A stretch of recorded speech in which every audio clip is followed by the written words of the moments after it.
Gary. I am an ear, nose, and throat surgeon here in Tupelo. Been here 23 years. I'm from Tunica originally. My wife is from Corinth, which kind of got us back to the area.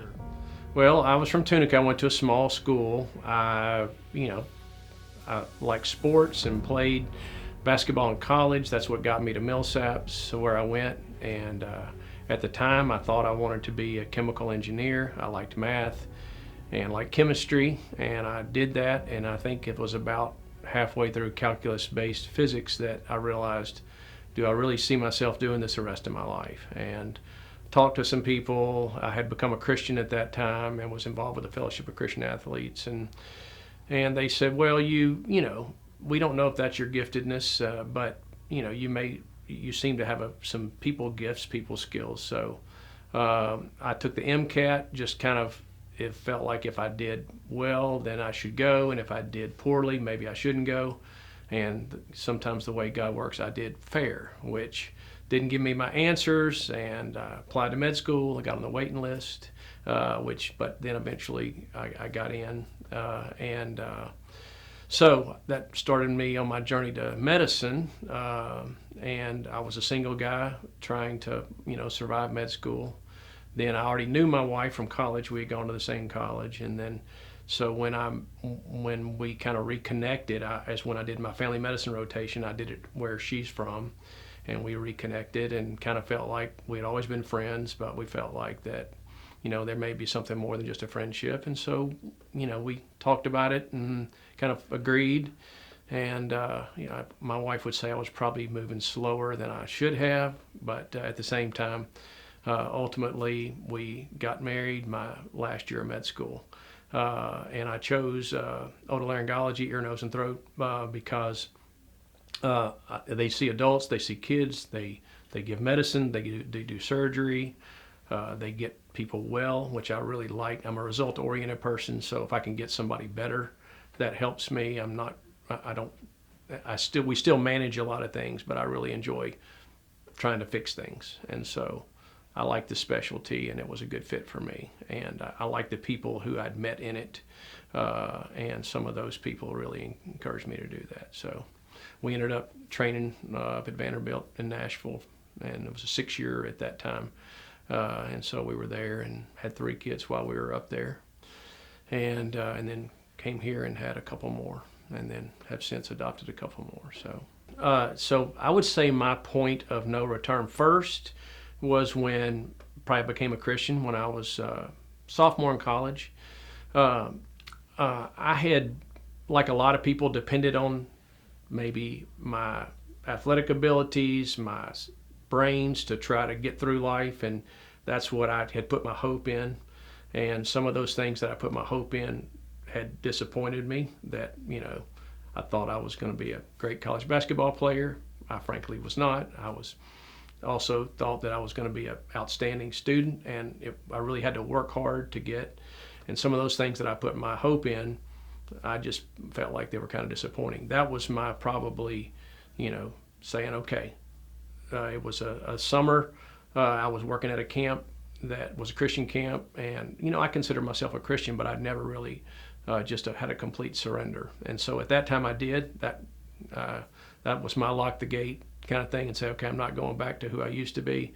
Not that I won't struggle, but I'm moving forward with this life of faith, and then trusting it. And then to move the same thing with medicine, I said, Lord, if you want me to go, you'll provide it. And I continue to talk the same things. I've got 2 in med school, and we talk about, look, if the Lord calls you to do this, He would not call you to do something He's not going to provide the means to do it and the strength to do it. And so it's hard because we all have our doubts and we all have our struggles, and if you're working hard and you say, I'm still not getting the results I wanted, it's tough. But at the same time, if you continue to trust, and even now, you just have to trust that what God has called you to do, He's going to give you the means to do it. And to me, that's kind of your journey, is you're surrendering and dying to yourself, so that and putting your hope and moving forward with Him. And it's an abundant life, but it's a challenging life, and you wouldn't want it any other way. as they say, no better place on earth than the road that leads to heaven. But it's a challenging road. I mean, I'm not, whoever, has walked it knows, goodness, there are so many ups and downs in a spiritual journey, but you're never alone. Yeah, I would say I definitely have had what I would consider mentors or people who have gone before you, paved a way. Probably the biggest guy in my life was my father, who became a believer at an older age. He was probably close to 50 when he became a believer. But, he had challenges himself and had overcome a lot of those. And, he and my mom had conflict, and he overcame a lot of that. And they stayed married till they both passed last year. Staying the course is a lot of what being a believer is, getting up and taking up your cross daily. The other thing, another guy that was a huge impact in my life was a guy named Bill Buckner, who was the state director of the Fellowship of Christian Athletes. And Bill would tell you he had been divorced. He had challenges, and with those things he had overcome, and he had been very faithful. And Bill, it'd be hard for him to have a conversation with anybody without eventually getting around to, do you know God, and are you going to spend eternity with him? I mean, I don't do enough of that. I don't think we as believers actually, make sure that the people we know and love have had the opportunity to ask Christ into their heart, into their lives. But he was a soul winner, and I learned a lot from him. Very kind, very gentle, but a great mentor to me. And then there's been those guys like that. There's a guy who got me interested in ENT, a guy named Mark Reed, very committed believer. And we first kind of connected through a Fellowship of Christian Athletes. Then we went on a camping trip together, and we met through Christian Medical Dental Society. And we went on a camping trip, and he had just matched in ENT and said it's a great specialty. He talked it up. I said, well, if it's good for a guy like him, it might be good for me. And so even now we talk and communicate, and he's a great leader in his field and helps a lot of people, and it's a great witness for the Lord in what he does too. And we need pastors, and we need preachers, teachers, educators, but at the same time, for me, a lot of my mentors have been people who do medicine, who do coaching, teaching, who are just a great example for Christ in that realm. Well, there's no doubt that church is not even a group of it's people, and you can see that if you really look at the church all over the world, and you look at a place like China, where I have two children from. I mean, in China, in the '60s, they said we're gonna stop Christianity. We are going to do away with the churches. We're going to punish the Christians, and we're going to do away with it. And they looked at it, and China had about 20 million Christians at the time. And they looked up about 20, 30 years later, and they had 120 million. And now there's probably, hundreds of million of Christians in China. They may have more Christians than we have in the U.S.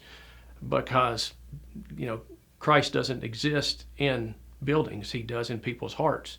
And if you take stuff away from them, but Christ is enough. C.S. Lewis says that if you have Christ and you have nothing, that's enough. If you have Christ and you have everything, you still only have Christ. So no matter what your possessions are, they're all going to stay behind. And so subsequently, you look around the world, and Christianity is thriving in a lot of places, in Latin America, in China, in places where you see that there's persecution, but at the same time, Christ is enough, and he sustains them, and by the Holy Spirit, he works in their lives and draws other people unto them, and it's miraculous. To me, to look at people's giftedness, we're all gifted, and I think our church has done a good job of trying to get people to identify what their gifts are so they can effectively use them. I think the theory when I was a kid was we'll learn a little bit of everything, and maybe you can be good at something. But the truth is, you really need to go with what your giftedness is. And so find out what your gifts are and pursue those, because you'll be more fulfilled in doing something that you're gifted at and not being a little bit of good at a lot of things. And so for me, I didn't know as a kid that I would hopefully be good at medicine, which I hope that I am. But I do feel like that, in my occupation, we do have a lot of opportunities to talk to people who are vulnerable. I mean, I've seen 3 people today with cancer, and when people have cancer, those are scary words to them, and they are people who realize that, their mortality, but we all are mortal, and so they need comfort, they need help, they need encouragement, they need good communication, and I think that a lot of people, end up, and I see a lot of them grow in their faith through their challenges of life, as we all have. And so, I've had even one of my nurses who I love very much. She's had to battle, and she's since retired, but continues to battle. But she's had such a tremendous witness for God through her struggles with cancer. And another great friend of mine who unfortunately, is lost his battle, and now he's with the Lord. But same thing, his witness was so great through his struggles with health care, and not health care, but health. And so it's just one of those things where it gives you unique opportunities. I mean, even when you're working with little kids with tonsil problems and ear problems, the parents worry about them. You want to get them better, but you can get them better, and you're helping the quality of life too. So, I think if you can improve people's lives, that's what we should be doing as doctors and as believers, trying to, improve the abundant life that we have the opportunity to have. Well, my wife and I, she was a believer before I was, and she's been a believer longer. And of course, she's been a rock throughout our marriage.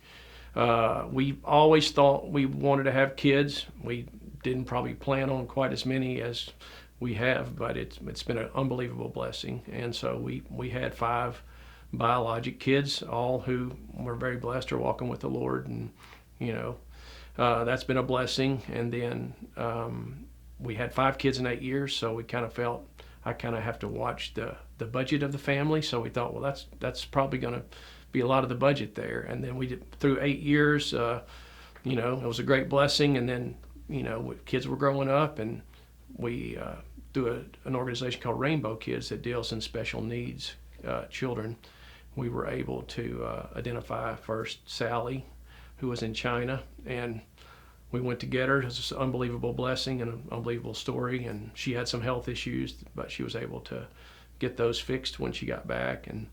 And unbeknownst to us, while we were in China getting Sally, and we were there 15 days, Charlie was born. And so, he always said, why didn't you give me a go? We didn't know. But anyway, and so Charlie was born, and then, probably 2.5 years later, we were able to get him. And, they're every bit as much of the family as everybody else. And it's just been an unbelievable blessing. We're a little bit older parents, but, I feel like it's, we'll do our best to try to keep up with the young parents too. So I would say key moments for me are, I think it's different moments at different times. I can't point to just one to say this is it, but when there's a day that I talk to all of my kids, now that they're all scattered to the wind, it's an unbelievable time. When they're all home and we go and we do something fun and we experience that, it's great. But, when I feel like that my moments are just being able to be together and communicate and just share, God's love together. I think of when we had just gotten Charlie, and the whole family went to a Christmas Eve service, and we were all at the church, and then we light the candles and we hold them up, and I looked at my 2 little adopted kids, and I have a picture on my phone of Charlie just holding up his candle, to say, okay, I said, his life is going to be on a different trajectory than it would be as an orphan in China. And so that a moment like that is very, to me, you just say, okay, this is why God put me here to try to help others, So, and again, the miracles are really in the everyday, and you just look around and say, okay, The fact that he loved us, he has saved us, and we are called, and to try to, recognize the blessings every day along the journey. I mean, I do such a poor job of that. I get busy here and get busy there, and meeting and whatever, ball game lessons, whatever you run to, and I feel like you've been running a lot of your life and you don't take the time to really enjoy the moment that God's given you. So it is unbelievable just to enjoy the blessings. Yeah, I've been very blessed to have great younger partners, and I feel like we have good communication. I think it's part of my responsibility not only to share your faith, but to share your experiences. And it's when we work together and we see patients together. We do work with some of my partners. That's great. I've got children who are on the medical journey. We talk about things we've seen and share those things. My son was recently up here doing his family medicine rotation, and we would walk at night and just talk, something that's sort of good for you, and also communication good for you. And it's a blessing. I'm blessed that I feel like my wife and I both have a good relationship with all our kids, and so I feel like it's part of our role to continually remind them why they're here, and remind them that God plans to prosper them and not to harm them, and so they to be that kind of person, you certainly have to give yourself away. You've got to fill yourself up too, and so it's important for me and my wife to make sure that we are spiritually healthy, so that in turn we can be spiritually healthy to our kids, to our occupations, to our church community, to whomever else needs it, because we all need to be refilled daily, or you can get very empty pretty quick. So to say what God has given us, first of all, He gave us the great gift of salvation that He has given us, so that our sins are no longer held against us because we are sinners. He's given us that gift.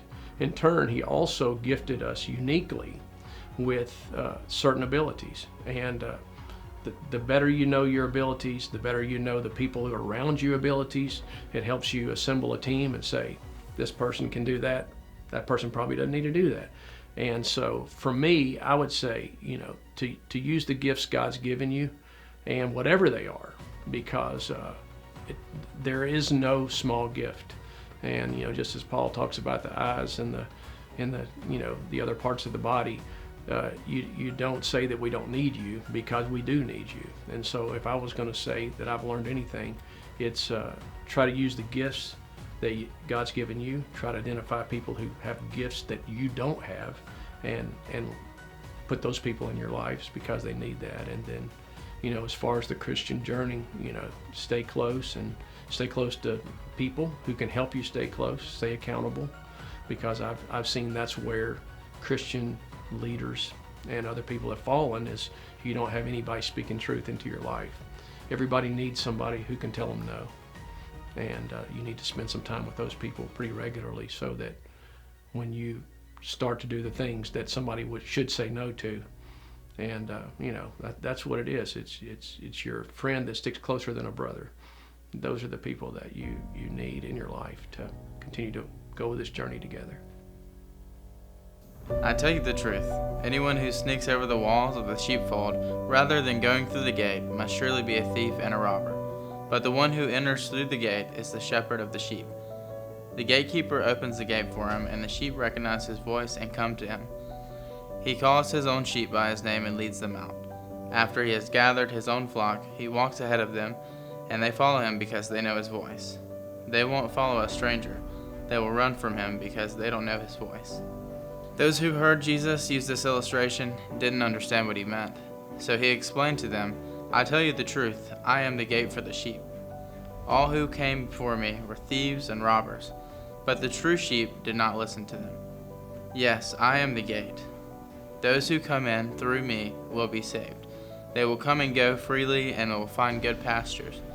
The thief's purpose is to steal and kill and destroy. My purpose is to give them a rich and satisfying life. I am the good shepherd. The good shepherd sacrifices his life for the sheep. A hired hand will run when he sees a wolf coming. He will abandon the sheep because they don't belong to him and he isn't their shepherd. And so the wolf attacks them and scatters the flock. The hired hand runs away because he's working only for the money and doesn't really care about the sheep.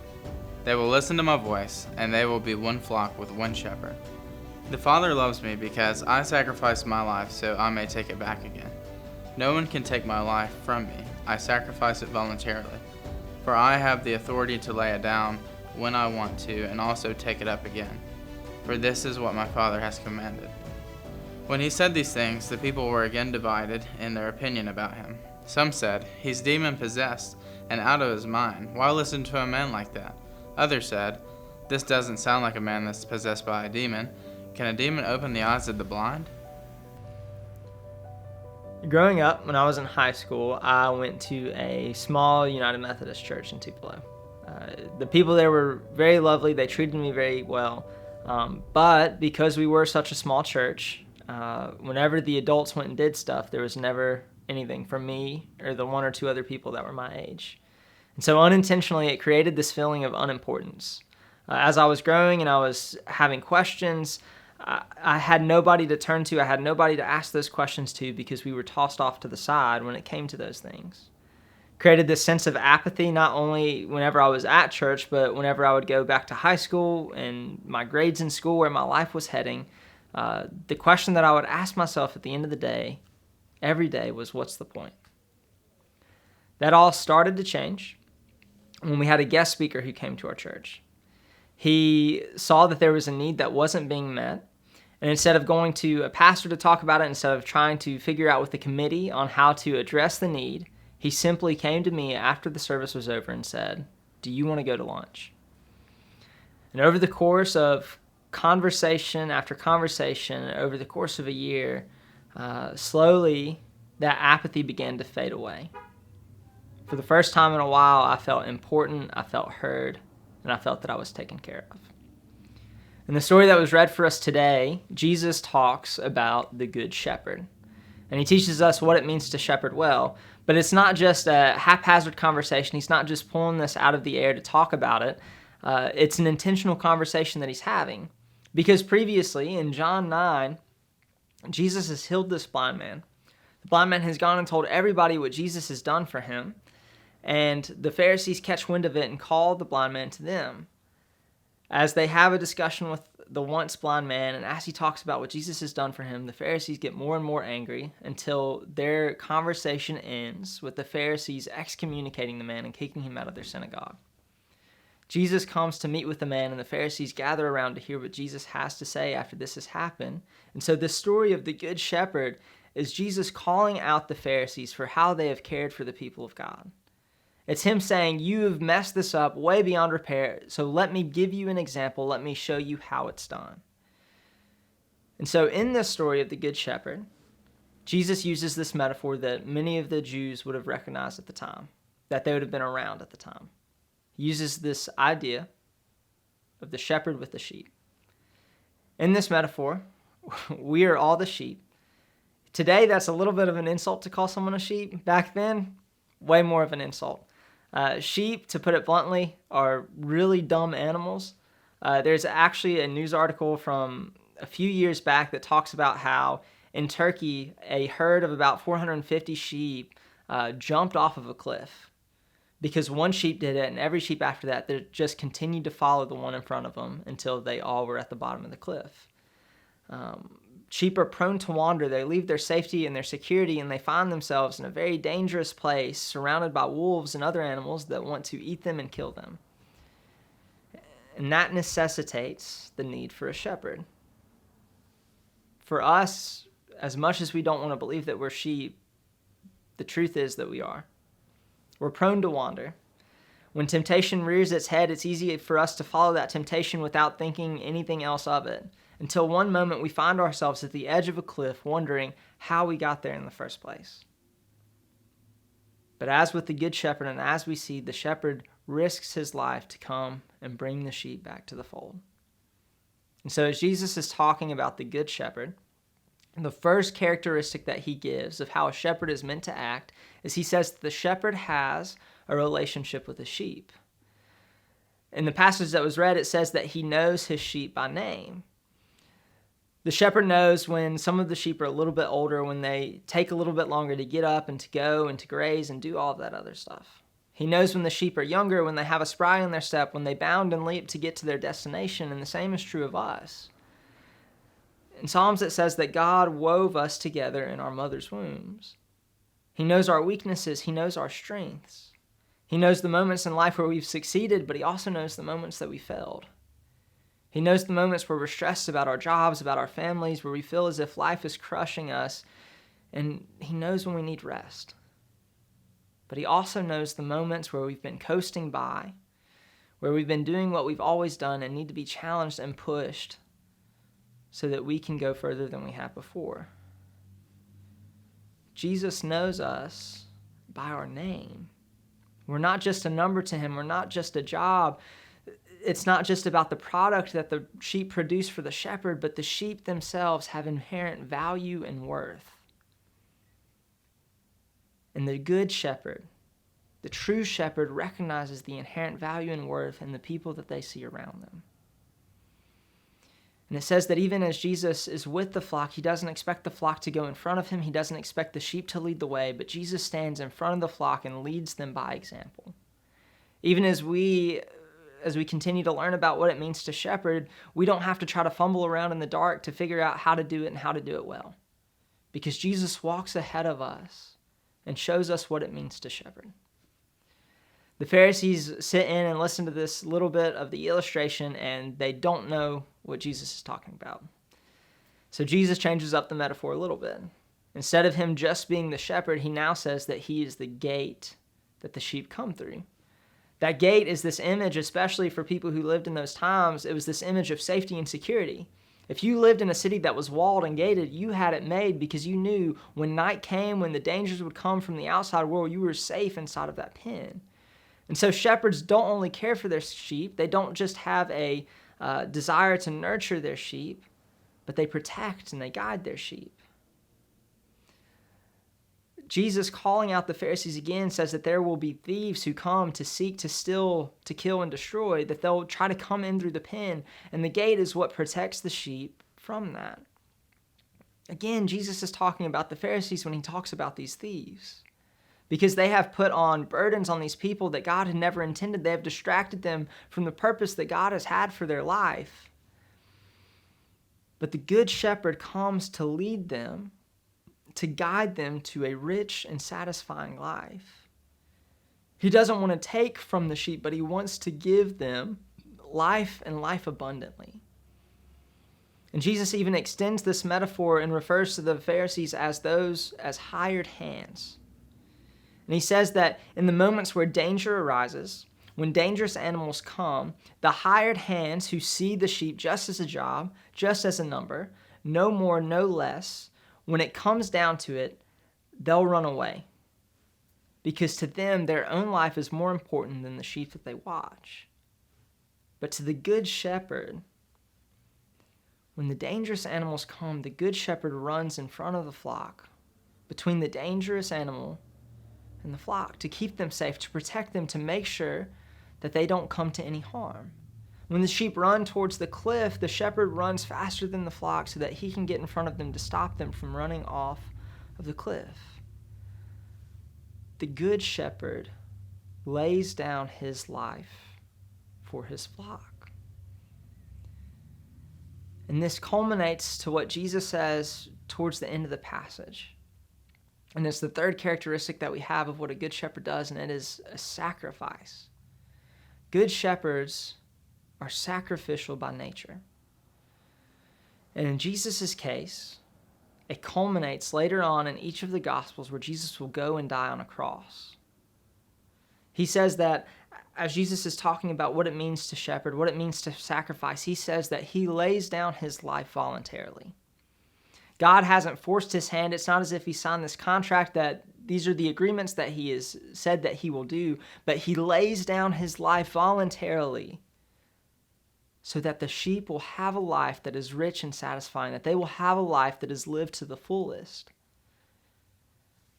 that they'll be able to experience what was meant for them to experience, and not only just those who are in the flock now, but Jesus says that he's even thinking about those who are not even there yet, those who have not known Jesus, those who are so far away even at this moment. And he lays down his life for you and me and for everyone else in between, so that we can come and have our needs met. And we can experience the safety and the nurturing and the care that Jesus has for us.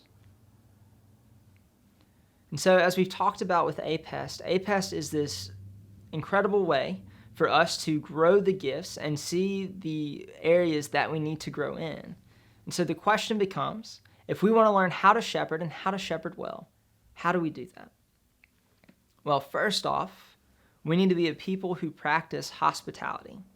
And I'm not talking about hospitality that we think of today, right? Because when we talk about hospitality today, we think of inviting over our best friends, inviting over the people who know us best. We have nice charcuterie boards set out. We have a fire pit. It's basically us entertaining. But hospitality in Jesus' age literally translated to love of the stranger. In order for us to practice hospitality, it means that we have to introduce ourselves to people we don't know. We have to go out of our ways to talk to that new coworker, to talk to the person who's just moved into the neighborhood, and to invest in a relationship with them, to get to know them, to ask them questions, to see where they've come from, but also to see where they're at now in this current moment. And that brings us to the second part of what it means for us to shepherd well, which is probably, honestly, for me, the hardest part. When we see that someone is having a bad day, when we see that someone's needs aren't being met, when we see that someone is going through something really difficult, as easy as it is for us to walk away from that situation, to not want to get involved, the shepherd doesn't have that luxury, because they see the inherent value and worth of the person, and they see that they have needs that are not being met. And so when we see people who are walking through difficult parts of life, we don't need to shirk away from the question, but we need to be quick to go and ask, what's wrong?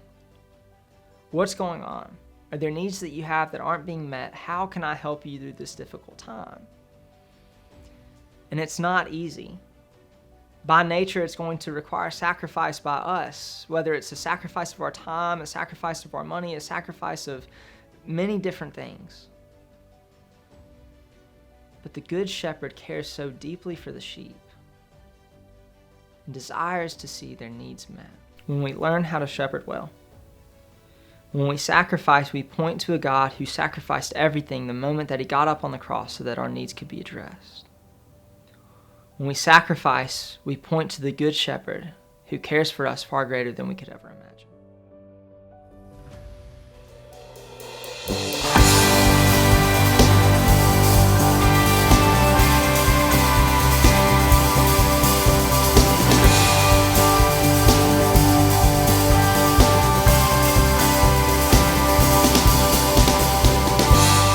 I have heard a sound coming on the wind, changing hearts and minds, healing brokenness. I feel a generation breaking through despair. I hear a generation full of faith declare. And I saw